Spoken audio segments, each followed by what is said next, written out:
All right. This is a live. We're streaming on Facebook to all the platforms, Talk Growing page and Healing Touch Vinyasa page. Also my personal page, so that's nice. Also Healing Touch Vinyasa and on Twitter as well.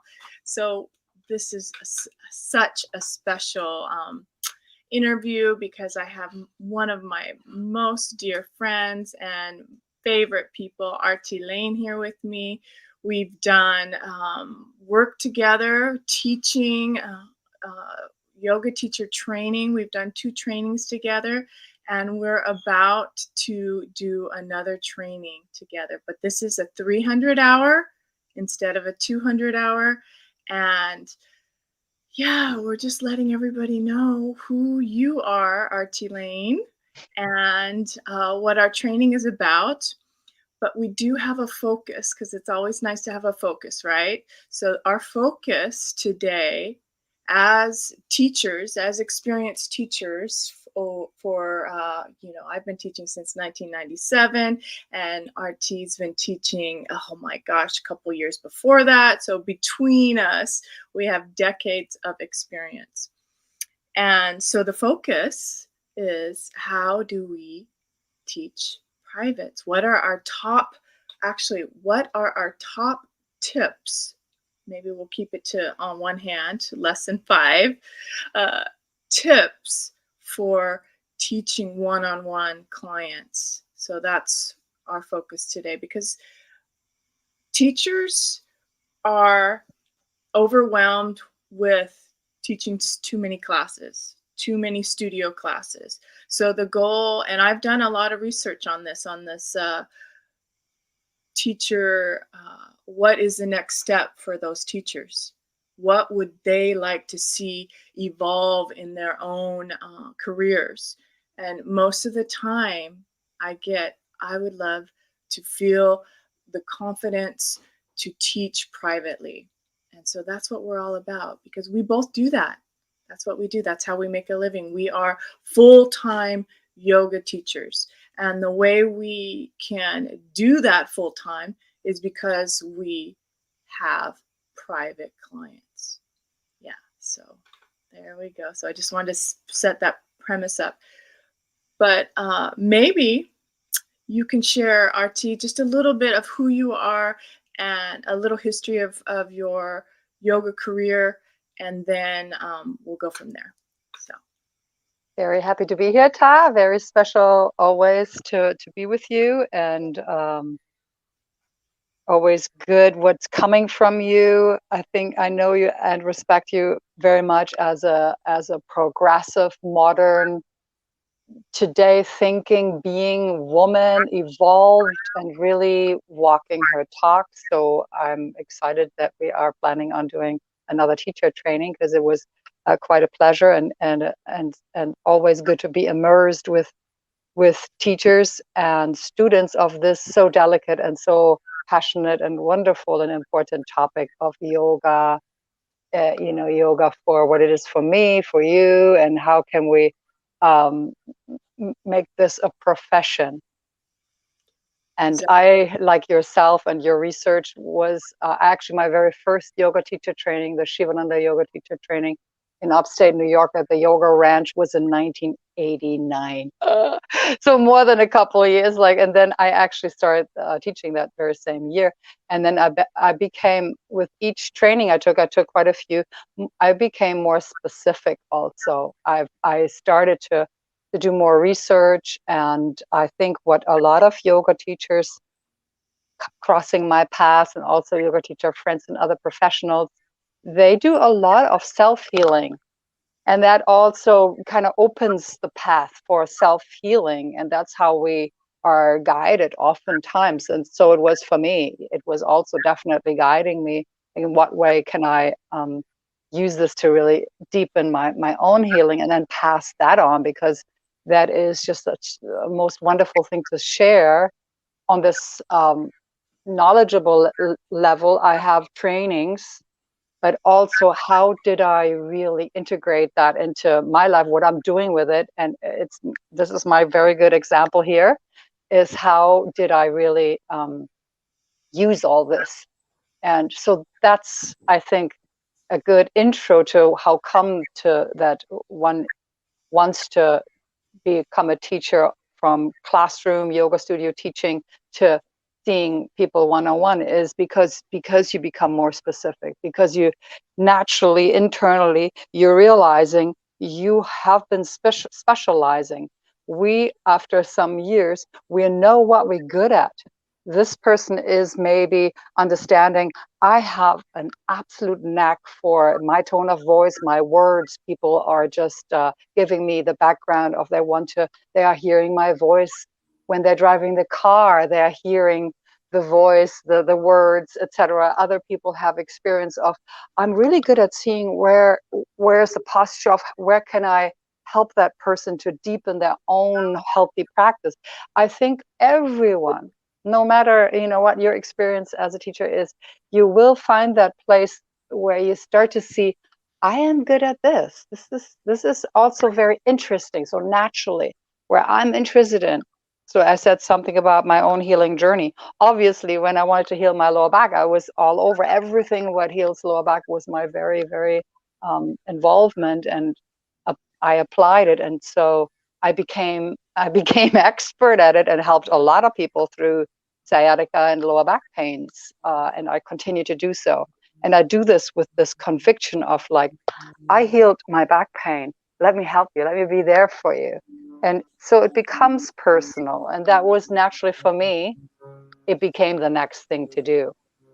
And then Ta, you asked me to make like 5 points or something like that about what would that look like. Right. Okay, realistically. Okay, so what's my experience? Yeah, I did decades of running from one yoga studio to the next, setting up classes, also different types of classes, and really probably also overworked myself tremendously doing that in that time. But that was what I wanted to do. So no regret. And that was also an amazing time of learning. And most of you who have done teacher trainings and are actually teaching know that people come after class. They begin to share. They would like to have some more advice. And so I realized, like, how would that be if this person doesn't come to my class, where what I do in my class, I believe in my heart, a third is really good for her, but maybe 2/3 is not That's actually really suitable for her. And exactly. to step forward, I didn't have the heart for a long time, because I am not you, but I speak for myself. I've been very loyal. I always felt like I can't really extract students from, the studios I was teaching at. So I was also a bit of in a hiccup about what is my next step.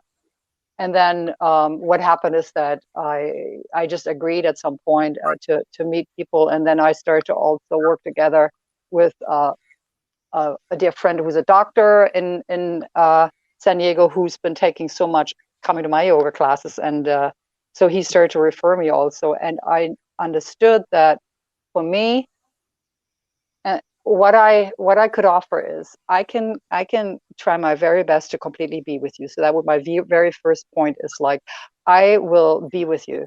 So that means I'm gonna not be so much chit-chatting and thinking about icebreakers and doing, like warm-ups and things we would do in open class. So it's a whole different you enter a completely different stage.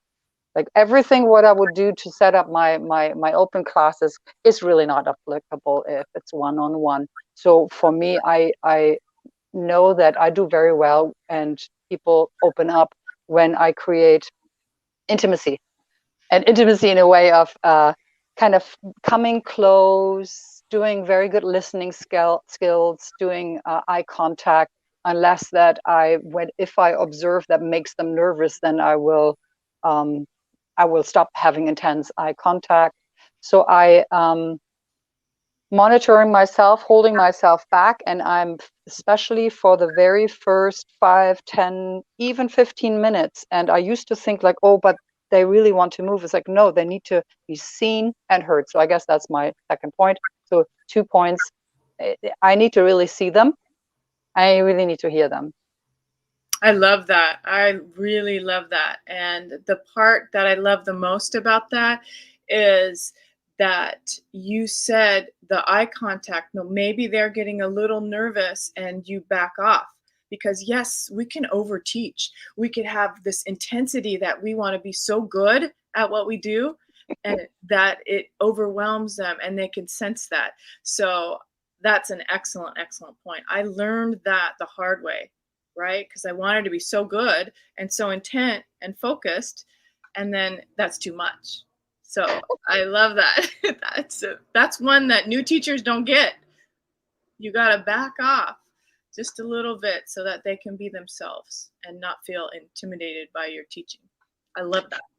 Yes, and another way to do that besides the eye contact is when you feel there is repetition, they start to say a thing again. So they're not sure if I got it. Then I have, for me, it's good to not kind of tell them that I got them. Because the problem is that they think they're just meeting me, that that they're actually experiencing like, I'm not sure if you understood. So what I do is I step back actually, and maybe I reach into something I experienced myself. Like when they're saying, you know, like, oh, I was in a yoga class and this kind of hurts me, but I don't feel understood or supported in that way. And I don't jump onto the rescue and I don't fix them right away. That's another thing. I really hold that back. I want their yoga practice. I want their own ability to emerge, to fix themselves. I also don't want that relationship of I'm here to fix you. Yeah. But I will hold your hand. So that's my third point. You know, I see you, I hear you, and let me hold your hand. And that is, of course, is more like a guidance. And it's not necessarily that I actually hold the hand in a pose, but it is my words, my feedback, and also taking myself for an example. Yeah. And that, you know, the stepping back and maybe even speaking of myself, that took me years, because I would think like I can absolutely not even say anything about me because I am just a servant here. I'm just here for you, and that is also a bit overwhelming. So people find me and they find intimacy because they get to meet me a little bit too. Yeah. So they know who they're dealing with. Right. Not to be afraid to share your own stories and how we grow, because stories are the best way to learn. Yes. Yeah. And stories and also in like, how can I relate? So who's in front of me? Is it like a young man? Then maybe I might mention, that's just an example, like, yeah, I'm a mother of a young man, or I have a mother sitting in front of me. I relate to her as a mother or as a friend or as an expatriate, or there's so many ways. Like, where can I relate? Where do we find sameness? So we're really we're sitting not in opposites, but we are sitting in unison together. And then generally it's a beautiful way of trusting. And for me, I'm available for people to heal from pain. So I pretty quickly bring up, like, if you are ready to share chronic pains, and people are often just very open and love to share that. And so that would be my fourth point, is I want to bring up pain. So where does it hurt, and what kind of pain is it? Is it a sharp pain? Is it a dull pain? Is it a in the background kind of pain? Is it chronic? How long have you had it? And then, you know, slowly bring that into, okay, so we need to really customize a class for you. And that's why you're here, because you're not doing well in what's offered, because there's so much, right? So that vinyasa doesn't work, hot yoga doesn't work for you, hatha yoga doesn't work for you, because there's always something where you are not doing well. And now let's just really customize something for you. I also give a little homework. I have people do a couple of very small things, taking like from 3 to 5 minutes. And I ask them to do it every day. And I ask them to do it every day because it's a trick that we at least do it every other day. Yes. Yeah. So that's another thing. I don't know if other people do it. I basically really came up by myself with yoga homework because I think it's fun doing Yeah, some excellent. Keep them engaged, keep them thinking about you throughout the week. Excellent. So those are beautiful points, and okay. it's actually a incredible way to start sharing how you will participate being a teacher in TA level 9 300-hour yoga teacher training program, because I know the pain aspect and I don't know how you describe it as symptoms and remedies, right? Mm-hmm. Yeah. So I would love for you to share a little bit about that, especially since you just talked about the pain, chronic pain, what kind of pain it is, and that is, if we were to categorize why people come to yoga, that's why. The chronic back pain, or there's a chronic neck injury, maybe anxiety, that can be, yeah, Yes, so those things. Yeah. very much so. Actually, those are also my clients. I have people with they need emotional yoga, and of course we do yoga poses and we do pranayama, and we really talk about life. And they look forward for the first part. Those are clients I have a standing relationship. I've been seeing for years, and they look forward for their once a week hour with me. And I look actually forward to see them too, see the progress they make. I do also point out progress. Um, and I don't overdo it. I don't go like, "Oh wow, it's so many, you're so good." It's like I don't. I'm like, you're balancing um, on your right foot has improved tremendously. Let's work on it some more. Hmm. No. And so I keep it realistic, and they also share from their life, from what they're going through, and I actively bring that into the practice of the day. Okay, so you asked me something about how would that look like? How would I teach about different types of pain? And that is another training I also have, and I will share about Ayurveda. And Ayurveda is, the science of life, the sister science of yoga, and it clearly looks at the constitution of the person.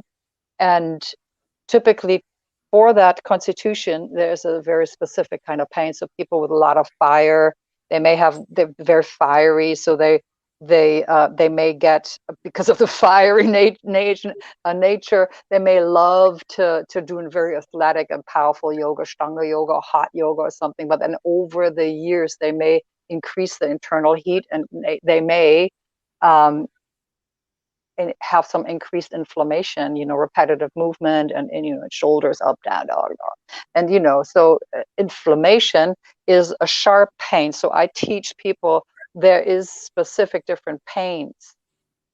And Ayurveda looks at pain very different than Western medicine. For example, also I work with people with arthritis, and in the Western medicine, arthritis is like, okay, that's a bummer. You have arthritis, so that means you're old. It's like, okay, some people get it already in their 40s. That's Anyway, so it's not necessarily only age related. It's of course lifestyle related and hereditary, etc. But there's three types of oops, I just sorry messed up my little You're okay. setup That's here. good. And so there's three, you see how I get excited about that? There's three types of arthritis. So there is the Vata, Pitta, and Kapha type. So, and that also is something I would be interested in teaching people how to understand what is a dull pain, what is a sharp pain, Yep. what is okay to work through in yoga and push and breathe through it, and what is absolutely not okay and stop right now and never do that again. Wow. So Yeah. that is, I think, important. Who's in front of me, I may not really. I said it's wonderful if you can relate and you may have healed yourself from it, and that's helpful. But there's often things like arthritis. It's like, don't know what that really would be like. But then I have an idea of what they're going through, but I need to understand. So I need to give them also verbiage, language to communicate with me. So I'm Right. teaching them to really pay attention and to give me feedback. How does that feel? And Right. especially what you said about emotional issues, anxiety, depression, it is very good to check in, like, how do you feel? Right. With your private clients. Yeah. And so to be able to uh, teach this way, how I personally feel that it is the collective experience from an amazing mentor such as yourself that will transfer the knowledge. And that is exactly what they have done in ancient days. The apprentice comes Mm-hmm. in and we see how the master teacher works. And so this is the type of training that we are running, actually. Yeah. Don't you feel? Yes, and it's not even the apprentice and the master, it's actually guru disciple. You know, that's where this yoga is coming from. And we may be cringing, going like, oh yeah, really, like guru and disciple. I'm not going to be anybody's disciple. No, you don't need to be. But it's what it is. It's a tremendous act of trusting each other and being in each other's presence also. Just sitting, you know, even here remotely, I'm having your presence here, and it affects me. That affects everything I say. What comes up is because you're here. So, and that is the magic. What happens, you know, you pass it on, and we call it through the Shakti, right? It's the and through darshan. So with presence, that's darshan, sitting in the consciousness and the awareness of other.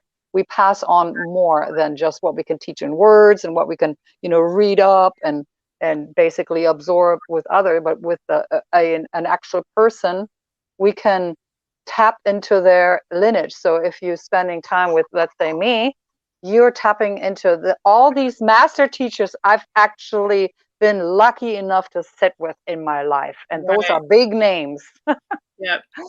So, oh my God. So makes me humble. So makes me humble because I'm aware of like, wow, I've been just so blessed this life that I had some powerful teacher. And so I'm, you know, I'm looking forward to pass that on.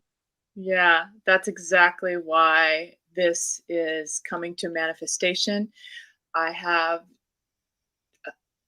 brought my courage up and my confidence to bring the platform to my own home. So I'm building the deck in the backyard. I have a beautiful space, 500 square feet of nice wood, the real stuff, right? For us to uh, circle up on and do this offering to our it's cute, but disciples, is that what you said? I said that, but you know, Yeah, I wouldn't I would use that use in this modern life. No, no, but it's a a the way pupil, like this teacher right, pupil kind but of. the way Yes. you stated the story after that is incredible because I felt the exchange from the ancients all the way down to the present time. Yeah, I understand the story. It is the true story of how we pass on knowledge.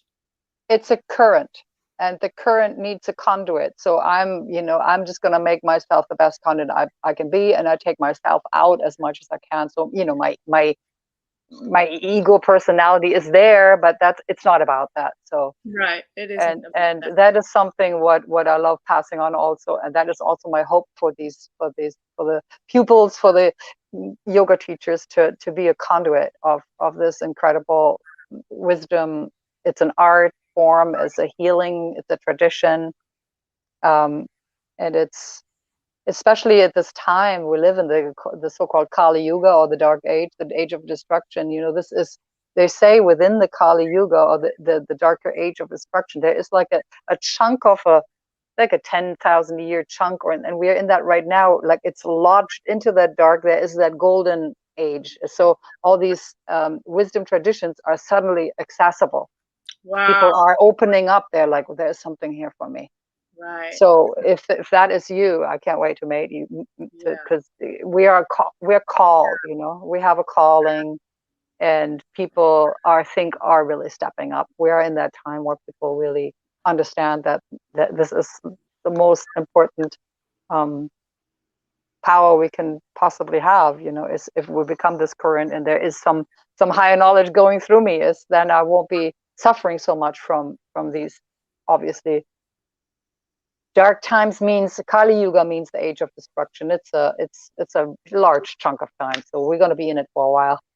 Oh my gosh, oh my gosh. So, but the essence of what you just said is that the timing for something like this is poignant And Mm-hmm. this is exactly what is necessary for us to open and share what we know, and letting the ego aside and um, offering up what we know is of incredible service.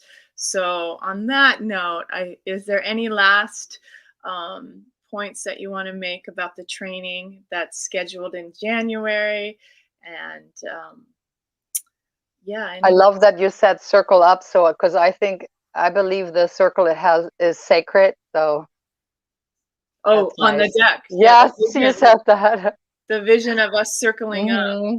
yeah, And also, I feel like it's a complete thing, and also it's like a full circle, like coming full circle. So if you feel that you've been a yoga teacher and you would like to come full circle with it, like what got you started, and then your research, what you've done, and what you are doing, and then come around, immerse yourself and become okay, that conduit, come yeah, full circle.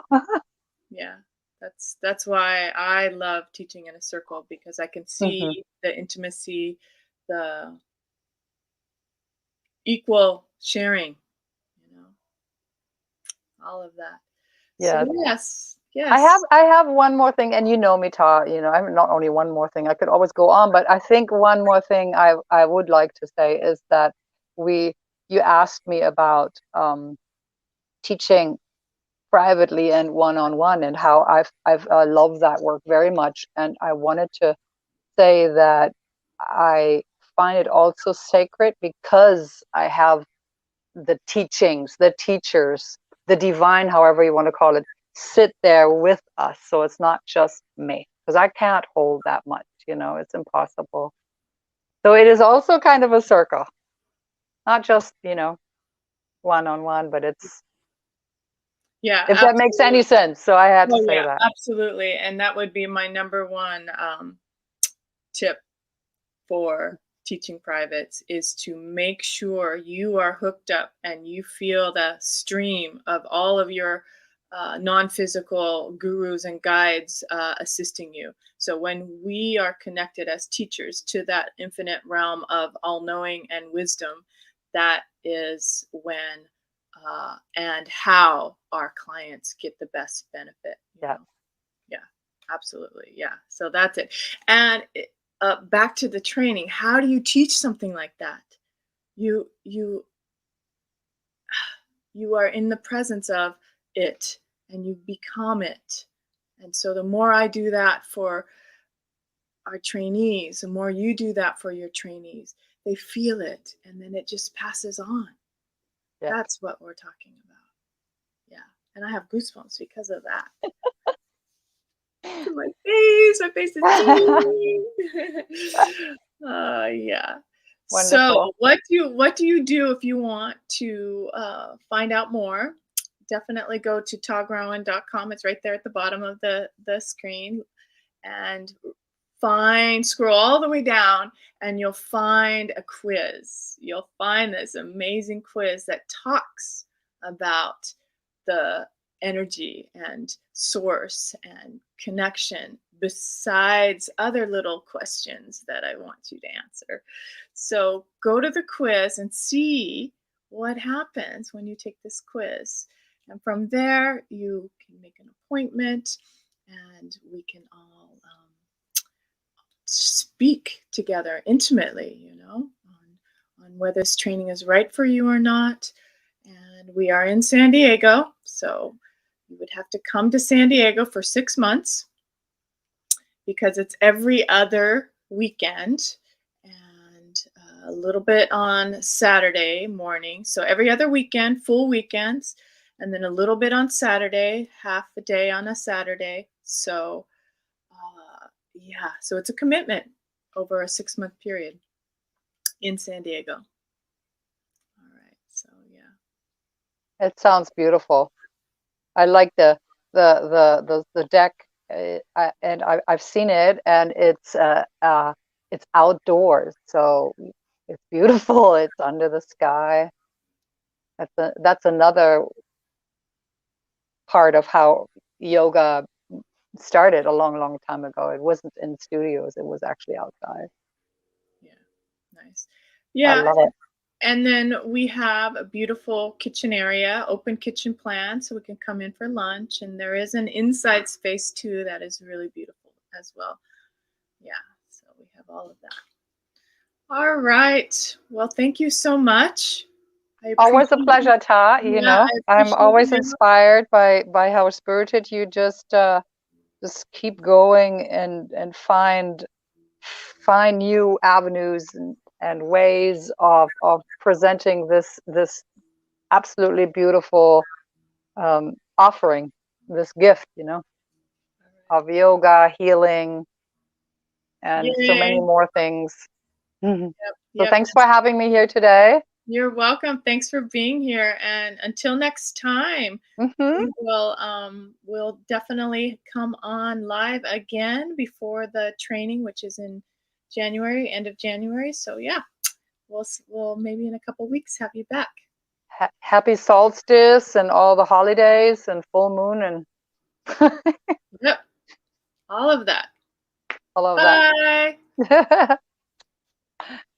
Bye.